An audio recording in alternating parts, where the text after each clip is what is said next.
ಈಗಾಗಲೇ ಕರ್ನಾಟಕ ರಾಜ್ಯದೊಳಗಡೆ ಕರ್ನಾಟಕ ರಾಜ್ಯ ಸರ್ಕಾರವನ್ನು ಅಸ್ಥಿರಗೊಳಿಸಬೇಕು, ಮಾನ್ಯ ಸಿದ್ದರಾಮಯ್ಯನವ್ರನ್ನ ರಾಜಕೀಯ ಕ್ಷೇತ್ರದಲ್ಲಿ ಅವ್ರನ್ನ ತೇಜೋವಧೆ ಮಾಡಬೇಕು, ಅವ್ರನ್ನ ಹತ್ತಿಕ್ಕಬೇಕು ಅನ್ನುವಂತಹ ಷಡ್ಯಂತ್ರ ಭಾಳ ದೊಡ್ಡ ಪ್ರಮಾಣದಲ್ಲಿ ನಡೀತಾ ಇದೆ. ಇದು ಮೇಲ್ನೋಟಕ್ಕೆ ಬರೀ ನಮಗೆ ರಾಜಭವನದಿಂದ ಒಂದು ನೋಟಿಸ್ ಬಂದಿದೆ, ಇದೇನು ಗಂಭೀರವಾದಂಥ ಪ್ರಶ್ನೆ ಪ್ರಕರಣ ಅಲ್ಲ ಅಂತಂದೇಳಿ ಕಂಡರೂ ಕೂಡ ಇಡೀ ರಾಜ್ಯಭವನವನ್ನು ಬಳಸ್ಕೊಂಡು ರಾಜ್ಯಪಾಲರನ್ನು ದುರ್ಬಳಕೆ ಮಾಡಿಕೊಂಡು ರಾಜ್ಯ ಸರ್ಕಾರವನ್ನು ಇವತ್ತು ಮುಗಿಸಾಕಬೇಕುವಂಥ ಷಡ್ಯಂತ್ರವನ್ನು ಕೇಂದ್ರದ BJP ಸರ್ಕಾರ ಸ್ಪಷ್ಟವಾಗಿ ಮಾಡ್ತಾ ಇರೋದು ಗೊತ್ತಾಗ್ತಾ ಇದೆ. ಇಲ್ಲಿ BJP ಅವರ ಈ ನಡವಳಿಕೆಯಿಂದ ಗೊತ್ತಾಗ್ತಾ ಇರೋದು ಏನಂದರೆ, BJPಗೆ ಬಹುಪಕ್ಷೀಯ ಪದ್ಧತಿಯ ಮೇಲೆ ನಂಬಿಕೆ ಇಲ್ಲ. ಪ್ರಜಾಪ್ರಭುತ್ವದಲ್ಲಿ ಸಂಸದೀಯ ವ್ಯವಸ್ಥೆ ಒಳಗಡೆ ವಿರೋಧ ಪಕ್ಷಗಳು ಕೂಡ ಗೌರವಯುತವಾಗಿ ಕೆಲಸ ಮಾಡಬೇಕು ಅನ್ನೋಂಥದ್ದು ನಂಬಿಕೆ ಇಲ್ಲ ಅವರಿಗೆ. ಇಡೀ ದೇಶದೊಳಗಡೆ ಇವರ ನಡವಳಿಕೆಯನ್ನು ನೋಡಿದರೆ CP ಸೋರೆನ್ ಅವ್ರನ್ನ ಅರೆಸ್ಟ್ ಮಾಡಿ ಜೈಲಿಗೆ ಕಳಿಸಿದರು, ಅರವಿಂದ್ ಕೇಜ್ರಿವಾಲ್ ಅವ್ರನ್ನ ಅರೆಸ್ಟ್ ಮಾಡಿ ಈಗಲೂ ಜೈಲಲ್ಲಿ ಇಟ್ಟಿದ್ದಾರೆ. ಈಗ ಮುಂದುವರೆದ ಭಾಗವಾಗಿ ಸಜ್ಜನ ರಾಜಕಾರಣಿ, ದಮನಿತರ ನಾಯಕ, ಜನಪರವಾಗಿರುವಂಥ ಒಬ್ಬ ರಾಜಕಾರಣಿ ಶೋಷಿತ ಸಮುದಾಯಗಳಿಗೆ ಮತ್ತು ರಾಜ್ಯದ ಕರ್ನಾಟಕದ ಕನ್ನಡದ ಅಸ್ಮಿತೆಯನ್ನು ಎತ್ತಿಡಿರುವಂಥ ಸಿದ್ದರಾಮಯ್ಯನವ್ರನ್ನ ಹೊಸಕಿ ಹಾಕೋದಕ್ಕೆ ವಿನಾಕಾರಣ ಈ ರೀತಿಯ ಒಂದು ಷಡ್ಯಂತ್ರವನ್ನು ಮಾಡ್ತಾ ಇರೋದು ಸ್ಪಷ್ಟವಾಗಿ ಗೊತ್ತಾಗ್ತಾ ಇದೆ. ಈಗಾಗಲೇ ಈ ಪ್ರಕರಣದ ಬಗ್ಗೆ ನಾವು ಹೆಚ್ಚು ಮಾತಾಡಬೇಕಾಗಿಲ್ಲ, ನಿಮಗೆಲ್ಲ ಮಾಧ್ಯಮದವ್ರಿಗೆ ಗೊತ್ತಿದೆ. ಮುರಳಾ ಪ್ರಕರಣಕ್ಕೆ ಸಂಬಂಧಪಟ್ಟಂಗೆ ಜಸ್ಟಿಸ್ PN ದೇಸಾಯಿ ಅವರ ನೇತೃತ್ವದ ವಿಚಾರಣಾ ಆಯೋಗ ತನಿಖೆ ಶುರು ಮಾಡಿದೆ. ಆ ತನಿಖೆಯ ವರದಿ ಬರಬೇಕು.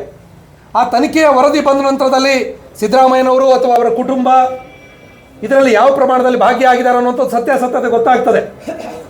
ಆದರೆ ಸಿದ್ದರಾಮಯ್ಯನವರು ಈ ಪ್ರಕರಣದಲ್ಲಿ ಇಲ್ಲ ಅನ್ನುವಂಥ ಸತ್ಯ ಗೊತ್ತಿದ್ದರೂ ಕೂಡ ಇವ್ರನ್ನ ಆ ವರದಿ ಬರುವ ಮುಂಚೆನೇ ಹೊಸಕಿ ಹಾಕೋದಕ್ಕೆ ಇವತ್ತು BJPಯ ಕೇಂದ್ರ ಸರ್ಕಾರ ರಾಜಭವನವನ್ನು ಇವತ್ತು ದುರುಪಯೋಗಪಡಿಸ್ಕೊಳ್ತಾ ಇದೆ. ರಾಜ್ಯದ ಕರ್ನಾಟಕದ ಕಾಂಗ್ರೆಸ್ ಸರ್ಕಾರವನ್ನು ತೆಗೆದುಹಾಕಬೇಕು, ಇಲ್ಲಿ ರಾಷ್ಟ್ರಪತಿ ಆಡಳಿತದ ಮುಖಾಂತರ ತಾನು ಅಧಿಕಾರವನ್ನು ನಡೆಸಬೇಕನ್ನುವಂಥ ಷಡ್ಯಂತ್ರವನ್ನು ಇವತ್ತು ನರೇಂದ್ರ ಮೋದಿಯವರು ಮತ್ತು ಅಮಿತ್ ಶಾ ಅವರು ಸ್ಪಷ್ಟವಾಗಿ ಮಾಡ್ತಾ ಇದ್ದಾರೆ.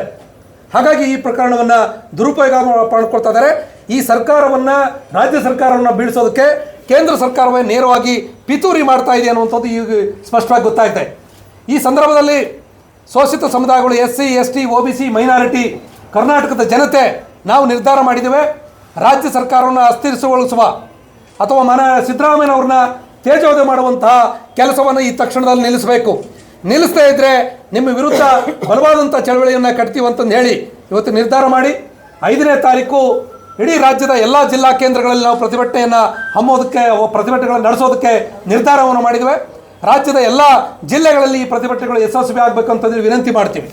ಜೊತೆಗೆ ರಾಜಭವನದಲ್ಲಿ ಏನು ರಾಜ್ಯಪಾಲರು ಇವತ್ತು ನೋಟಿಸ್ ಕೊಟ್ಟಿದ್ದಾರೆ. ಮಾನ್ಯ ರಾಜ್ಯಪಾಲರೇ, ನೀವು ಒಂದು ಶೋಷಿತ ಸಮುದಾಯದಿಂದ ಬಂದಂಥವ್ರು, ನೀವು ದಮನಿತ ಸಮುದಾಯದಿಂದ ಬಂದಿರೋರು, ಸಂವಿಧಾನದ ಬಗ್ಗೆ ನಿಮಗೆ ನಂಬಿಕೆ ಗೌರವ ಇದೆ ಅಂತಂದೇಳಿ ಭಾವಿಸಿದ್ದೇವೆ. ಹಾಗಾಗಿ ನೋಟಿಸನ್ನು ನೀವು ಕೊಟ್ಟಿದ್ದೀರಿ ನಿಜ, ಆದರೆ ಆ ನೋಟಿಸಿಗೆ ನಿನ್ನೆ ನಡೆದಂಥ ಮಂತ್ರಿ ಪರಿಷತ್ತಿನ ಸಭೆಯಲ್ಲಿ ನಿರ್ಣಯ ಮಾಡಿ ನಿಮಗೆ ಅದಕ್ಕೆ ಉತ್ತರವನ್ನು ಕಳಿಸಿದ್ದಾರೆ. ಈ ಉತ್ತರವನ್ನು ಪರಿಗಣಿಸಬೇಕು, ಆ ಮುಖಾಂತರ ಈ ಪ್ರಕರಣವನ್ನು ಇಲ್ಲಿಗೆ ಇತ್ಯರ್ಥಪಡಿಸಬೇಕು. ರಾಜ್ಯ ಸರ್ಕಾರ, ರಾಜ್ಯ ಮಂತ್ರಿಮಂಡಲ ಕಳಿಸಿದಂತಹ ಈ ಉತ್ತರವನ್ನು ನೀವು ಸ್ವೀಕರಿಸಿ ಇದಕ್ಕೆ ಅಂತ್ಯವನ್ನು ಹಾಡಬೇಕು.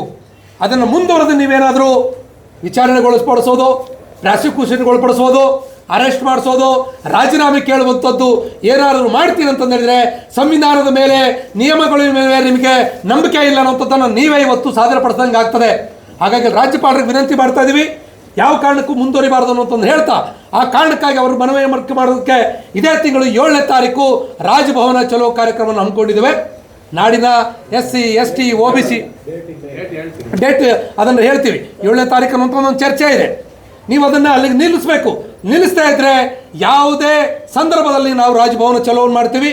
ರಾಜಭವನ ಚಲೋ ಮಾಡೋದ್ರ ಮುಖಾಂತರ ನಮ್ಮ ಶಕ್ತಿ ಮತ್ತು ನಮ್ಮ ಅಸ್ತಿತ್ವವನ್ನು ಉಳಿಸ್ಕೊಳ್ಳೋದಕ್ಕೆ ನಮ್ಮ ಸಮುದಾಯಗಳಿಗೆ ಬೀದಿಗೆ ಬರ್ತೇವೆ ಅನ್ನುವಂತಹ ಆ ಮಾತನ್ನು ಈ ಸಂದರ್ಭದಲ್ಲಿ ಹೇಳ್ತಾ ಕೊನೆಯ ಮಾತನ್ನು ಹಂಚ್ಕೊಳ್ತಾ ಇದ್ದೇನೆ.